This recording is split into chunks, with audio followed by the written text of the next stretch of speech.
Proud CEO Charlotte Montgomery sat on the rotting steps of Westville Alley in Roxbury to listen to Malik Thorne's pain, changing everything.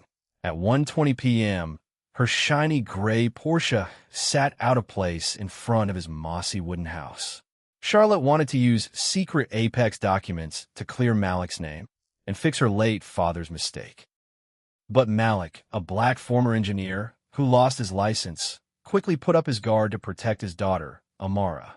He refused to accept guilt money from the people who had pushed him to the bottom. Deep class and racial divides pushed these two people into a fierce clash. A dangerous journey begins as they face hidden enemies on the Apex company board. Can Charlotte's courage and Malik's pride defeat these cruel plots, or will they fall to the walls of prejudice? But before that fierce clash on the Westville steps, the morning had started like every other morning for Malik Thorne. The clock read 5:31 a.m. Cold air pressed through a crack in his bedroom window. Malik pulled on a faded blue work jumpsuit. The fabric felt stiff against his skin. He walked past a small wooden frame hanging crooked on the wall. Dust covered the glass. Behind that glass sat his old structural engineer license. He never let himself look too long. In the kitchen, he stirred oatmeal in a dented pot. Steam rose and fogged the window. He cut one apple into thin slices for his daughter, Amara. She was 6 years old. "Morning, baby girl," he said softly. Amara rubbed her eyes and climbed onto her chair. She wore mismatched socks. One had a hole near the toe. Malik noticed, but said nothing.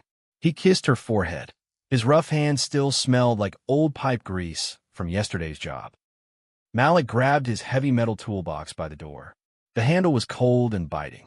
Today he had a broken water pipe waiting in Roxbury. 4 hours of dirty crawlspace work. He would earn exactly $120.50 for his effort today. Before leaving, his eyes drifted to that dusty frame again. His jaw tightened for 1 second. He used to design bridges and dam foundations. Now he fixed leaking pipes for strangers. Nobody in this neighborhood knew what Malik Thorne once was. He preferred it that way. 6 years ago, a company called Apex Infrastructure destroyed his career in one single afternoon. They said he approved unsafe concrete on a dam project. They took his license away. Malik never spoke about it. Not to neighbors. Not even to his own daughter, Amara. He locked the door behind him. His boots crunched over frozen gravel in the alley.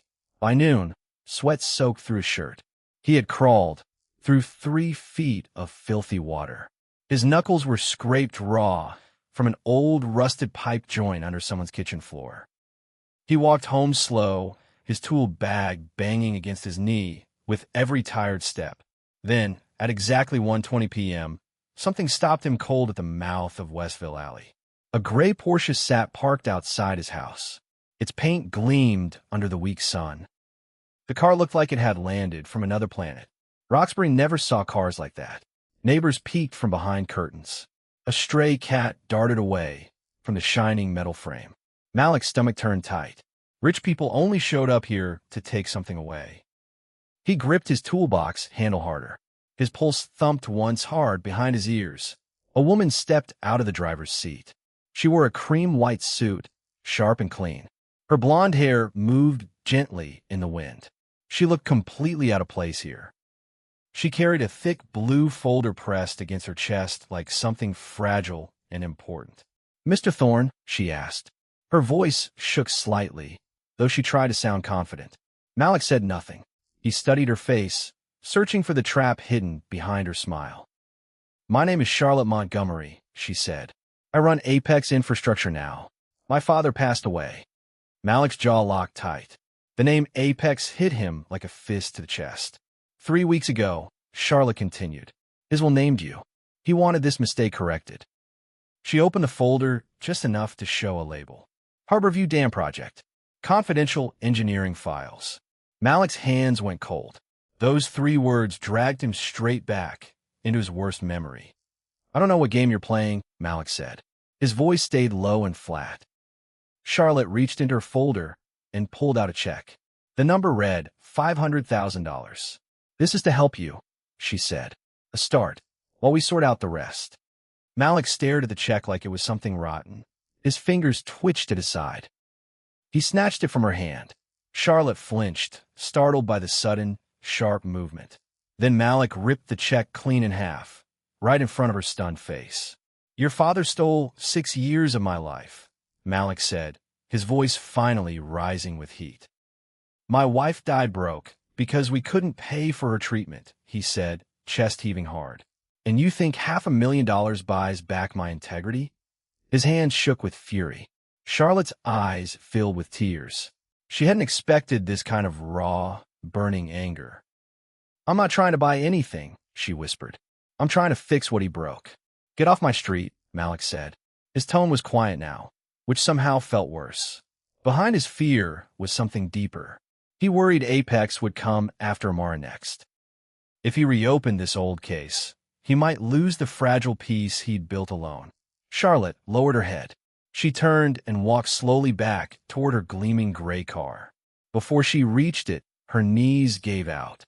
She sank down onto the porch steps.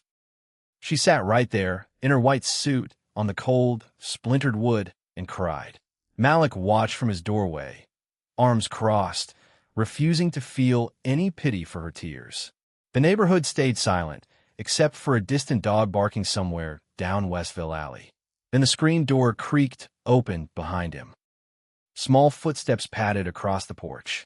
Amara walked out holding a homemade chocolate chip cookie, slightly burnt on one edge. She looked at Charlotte with wide, curious eyes.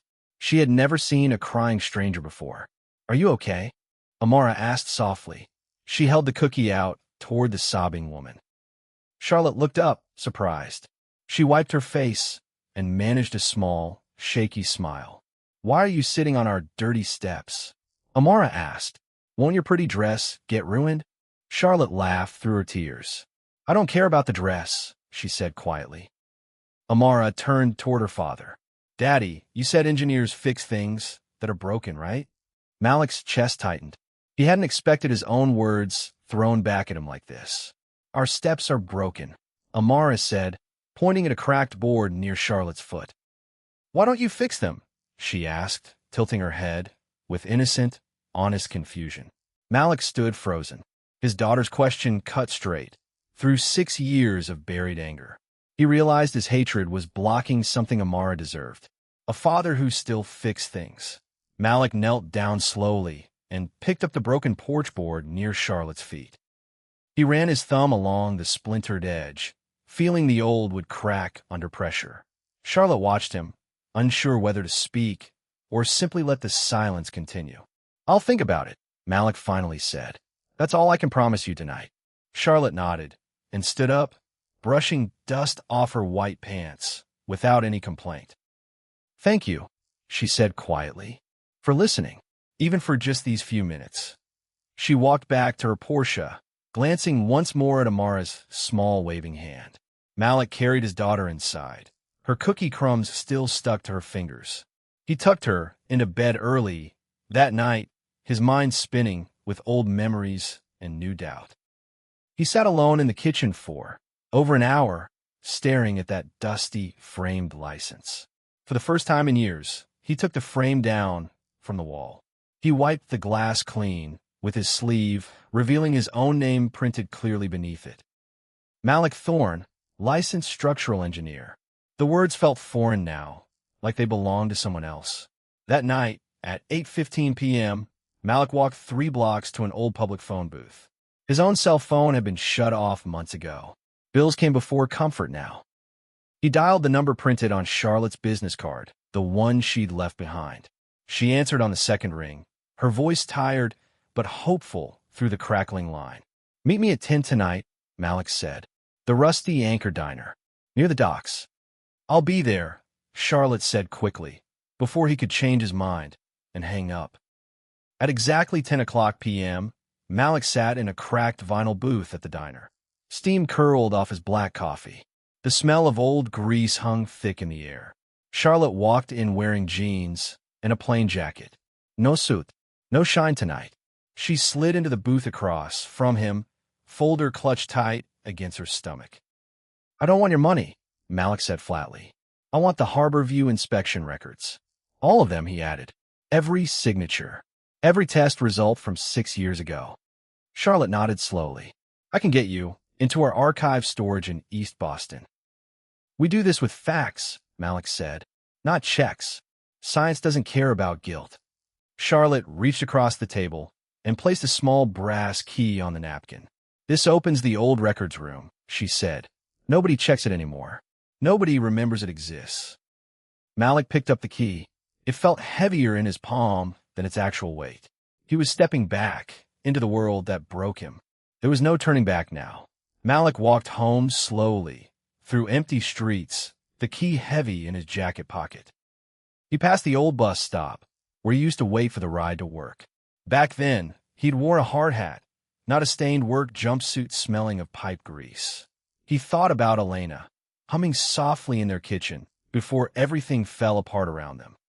He wondered what she would say if she saw him tonight, chasing ghosts from the past. Would she tell him to let it go, or would she push him forward instead? He didn't know the answer yet, but something in his gut told him to keep moving. At home, Amara was already asleep, one arm hanging off the edge of her small bed. Malik pulled the blanket over her shoulder and watched her breathe for a long moment. Whatever happened next, he decided it had to be worth the risk for her future. 2 nights later, they met again near the old East Boston port storage warehouse. The air smelled of salt water mixed with rusted metal and diesel fuel from nearby ships. A single flickering street lamp buzzed above them, casting long shadows across the cracked pavement. Charlotte's key clicked open a heavy steel door. Hinges groaned like they hadn't moved in years. Inside, rows of dusty file boxes stretched into the darkness. Malik's flashlight beam trembled slightly. Careful, Charlotte whispered. Security does a walk through at 2 in the morning. They had exactly 40 minutes. Malik moved fast, scanning box labels with practiced, steady eyes. He found a crate marked Harborview core samples. His hands shook as he pulled it open. Inside sat gray, concrete cylinders, each one labeled with a date from 6 years back. Malik pulled a small tool from his pocket and scraped along one cylinder's broken edge. This concrete only has 40% of the required steel fiber content, he whispered sharply. They faked the strength tests, he said. This dam has been failing since the day it opened. Charlotte's face went pale under the dim light. She hadn't expected proof this damning. Suddenly, footsteps echoed from the far end of the warehouse. A flashlight beam swept toward them. Someone's coming, Charlotte hissed. They grabbed 2 samples and slipped toward a side exit. Malik knew these docks from years of odd jobs along the waterfront as a young man. He pulled Charlotte through a narrow gap between 2 shipping containers, quiet and quick. They ran along a low seawall, hearts pounding, until the flashlight beam faded behind them.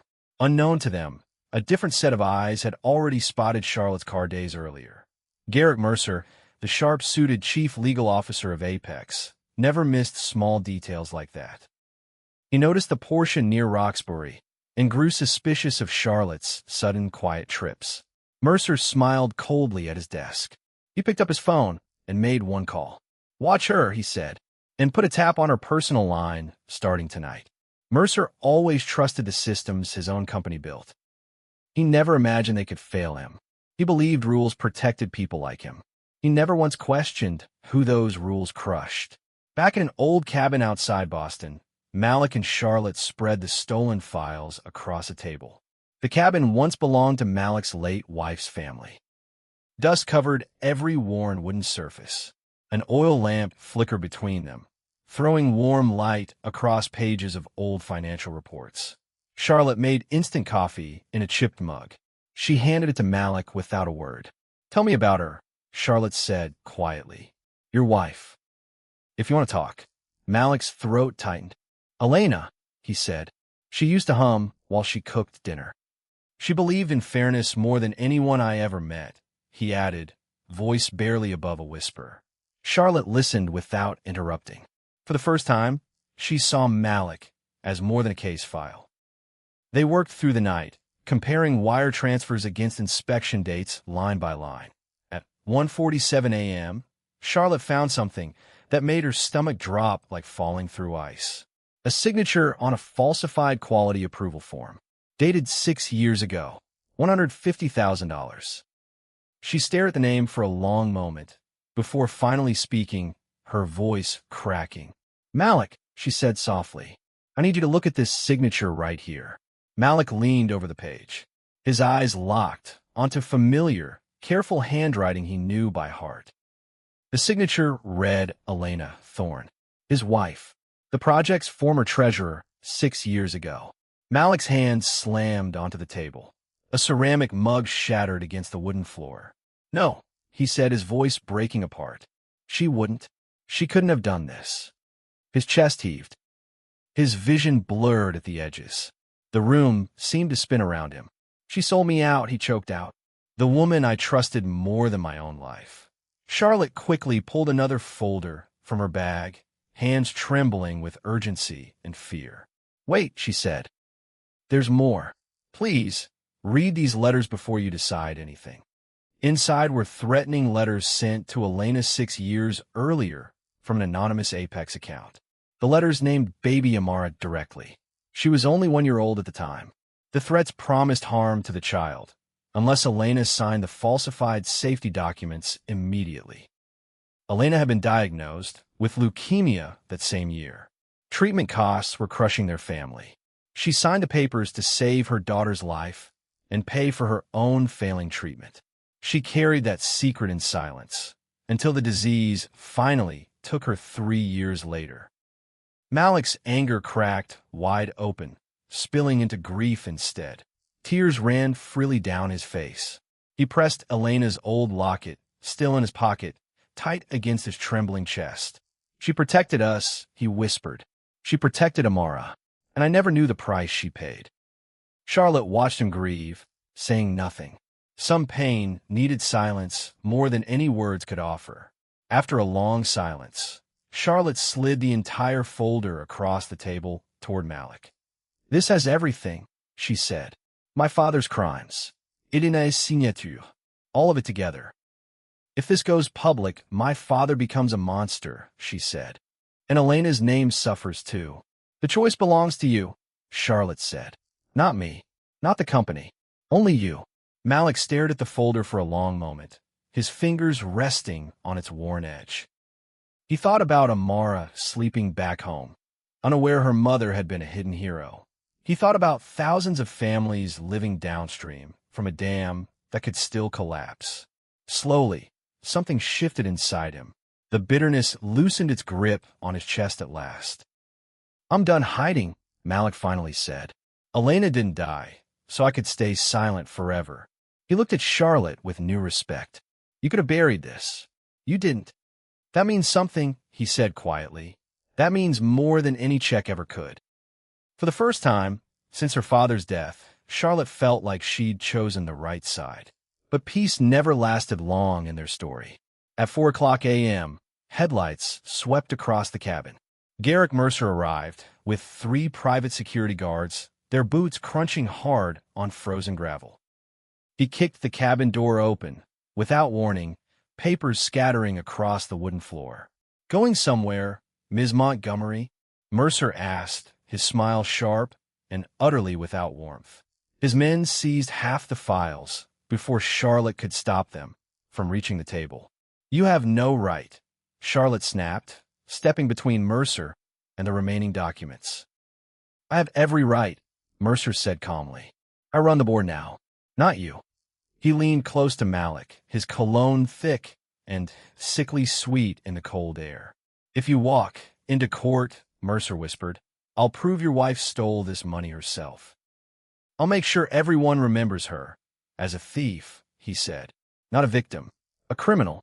And I'll take that little girl away from you," Mercer added, "for good, permanently." Malik's fists clenched at his sides. His jaw locked, so tight it began to ache. But he didn't move. He didn't shout. He simply stared Mercer dead in the eyes.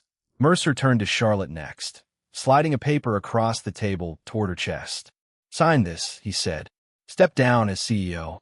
effective immediately before the shareholder meeting. Charlotte's hand trembled as she picked up the pen. She had no other choice tonight. She signed slowly, her signature shaking on the page like a small, fading heartbeat. Mercer smiled and walked out with his men, leaving broken furniture and shattered confidence behind. The shareholder meeting was set for 10 the next morning. Time was running out fast. Malik sat quietly after they left, staring at the 2 stolen concrete samples on the table. An idea began forming in his mind, sharp and clear, like a bridge finally connecting. He remembered an old radar scanning tool from his pipe repair work tucked in his van. That night, he drove to Harborview Dam alone, parking far from any security cameras. Under a starless sky, he climbed down toward the dam's base with quiet, steady steps. He pressed his modified scanner against the concrete, watching cracks light up across the small screen. The readings were worse than he feared. Deep fractures spread through the dam's entire foundation. At this rate, the structure could fail within 48 hours, flooding everything downstream below. Malik saved the data onto a small drive and drove straight back through the night. At 10 o'clock a.m. sharp, Garrick Mercer stood at a podium inside the Grand Sovereign Hotel. Reporters and shareholders filled the Golden Ballroom, waiting for his announcement about taking full control. Today marks a new era for Apex, Mercer began, adjusting his silk tie with pride. Suddenly, the ballroom doors swung open. Charlotte walked in first, Malik close behind her. Gasps rippled through the crowd. Cameras turned instantly toward the unexpected, unannounced arrivals. Malik didn't walk in like a victim seeking payment. He walked in like an engineer. He carried himself with quiet confidence, the same calm strength Amara admired every single day. "Mr. Mercer," Malik said, his voice steady and clear across the silent, stunned ballroom. "I have something everyone here needs to see," he said, stepping toward the projector screen. He plugged in his drive. The screen filled with red and orange fracture patterns instantly. "This is Harborview Dam," Malik said. "Scanned last night. These cracks are spreading fast. Without emergency reinforcement, this dam will fail within 48 hours, he said, voice unwavering. The room fell into stunned silence. Even the air conditioning seemed to hold its breath. A woman near the front covered her mouth. A man dropped his phone onto the carpet. Shareholders whispered to each other, their faces shifting from confusion into rising, visible alarm. One reporter raised her hand, voice shaking. "Sir, how do we know this data is real? Independent geologists can confirm it. Within the hour," Malik answered. "I have nothing left to hide." He turned the screen slightly, letting the crowd see every jagged red fracture line clearly. 6 years ago, I warned this same board about weak concrete, he said, voice steady. They silenced me instead of fixing the problem, he added. Today, the problem finally speaks for itself. Mercer's face drained of color. His hands gripped the podium edge, knuckles turning white. "This is fabricated," Mercer shouted, though his voice cracked halfway through the desperate sentence. "Check the core samples yourselves," Malik replied calmly. 40% steel, 60% missing. Mercer signaled his security team, pointing sharply toward Malik. "Remove him. Now. Immediately." But before the guards could move, the ballroom doors opened once more, wider this time. State Department of Justice investigators walked in, badges raised high above the murmuring crowd. Charlotte had called them hours earlier, the moment Malik shared his radar scan data. "Garrick Mercer," an investigator announced, "you're under arrest for corporate fraud and endangerment." Handcuffs clicked around Mercer's wrists right there on the ballroom stage, in front of everyone. His confident sneer collapsed into pale, trembling shock as reporters captured every single second. Malik stood still, watching the man, who once destroyed his life, finally face real consequences. There was no shouting, no celebration, just quiet, steady relief settling into his tired chest. Charlotte stepped beside him, her eyes wet, but her posture finally strong and unshaken. "It's over," she whispered. Malik nodded slowly, feeling 6 years of weight finally lift away. Emergency crews reached Harborview Dam within hours, reinforcing the cracks before any real disaster struck. Thousands of families downstream never even learned how close they came to catastrophe that week. By evening, news vans crowded outside the Grand Sovereign Hotel, cameras flashing in the fading light. Reporters shouted questions about the fraud, the dam, and the mysterious engineer who exposed it.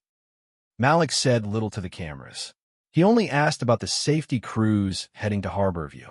The next morning, newspapers printed his photo beside the headline about Apex's stunning collapse. Neighbors in Roxbury, who once ignored him, now knocked on his door, asking questions gently. Malik answered them the same way he always had. Calm, quiet, and without any bitterness. Charlotte took his place among the board members, this time surrounded by people she trusted. She fired the old guard, who had protected Mercer's schemes for years, without ever asking questions. She created a new safety oversight position, one built entirely around independent engineering review. There was only one person she wanted for that role. She called Malik the following week. "I want you to lead it," she said. "Make sure nothing like Harborview ever happens again." Malik thought about it for 3 quiet days before finally giving her his answer. He said yes, not for the salary, but for every family living near an Apex project. 3 months passed. The dam stood fully repaired, strong against the calm afternoon sky. At 5:30 p.m., golden light spread across the water near Harborview's restored concrete foundation. Malik stood at the top of the dam, his structural engineer license finally reinstated. The court awarded him $4,217,830.15. The money covered lost wages and damages, real compensation for 6 stolen years of his life. He knelt down beside Amara, holding a small gold locket that once belonged to Elena. "This was your mother's," he said gently, placing it carefully around her small neck. "She was brave," Malik told her. "Braver than anyone I've ever known in my life." He explained how Elena had protected them both, even when it cost her everything she had. Amara touched the locket softly, her small fingers tracing its worn, familiar golden edges. Charlotte walked up the grassy hill, no longer wearing suits or driving flashy cars.